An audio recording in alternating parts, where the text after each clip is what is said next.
Well, Luke, Ben, great to have you at the desk here now to talk about all these things going on. We're seeing a lot of cabinet picks come out, especially now hearing talks of a Treasury Secretary. We're going to start with Ben. What are some of these names that have been coming around, and what are the potential impacts that each of these candidates could have? Yeah, so lots of names have been floated. Right now, kind of that forefront candidate would be Scott Bessent, hedge fund executive, very familiar with Wall Street, worked for George Soros in the past, so a lot of experience in the markets. He knows where those pressure points are. He knows what causes inflation. I think he'd be a great pick if there is a debt crisis to manage that. He knows the markets really well. Like I said, he's been on Wall Street.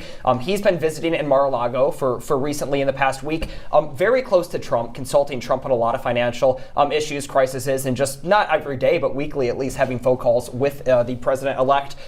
He kind of spent some time away from Mar-a-Lago, and then a new pick maybe that Luke's going to get to is coming to the scene. And if you want to take that from there. Yeah, Ben, it's a day ending in Y, so I am going to disagree with you a little bit, my friend. I think that Howard Lutnick, the guy that you saw in both of the clips there, is the favorite right now for Treasury Secretary. Trump has been pricing loyalty very high in his picks so far. We've seen Matt Gaetz for Attorney General, RFK at HHS. I think he's going to price loyalty in here for Howard Lutnick. He is his transition co-chair, which means that he gets to hang around Mar-a-Lago a lot and help make some of those decisions. And I think as a billionaire, as the head of Cantor Fitzgerald, he's a top favorite for this pick. When we look at the picks in general, though, and I will push back just a little, I think going off of experience, I don't know if that's something that Trump has prioritized with these other cabinet positions. You mean experience with GOP boogeyman George Soros? That could be it. That could be it. But when we look at Bessent as a candidate, I mean, he does have much more experience working in those regulatory agencies, working on Wall Street.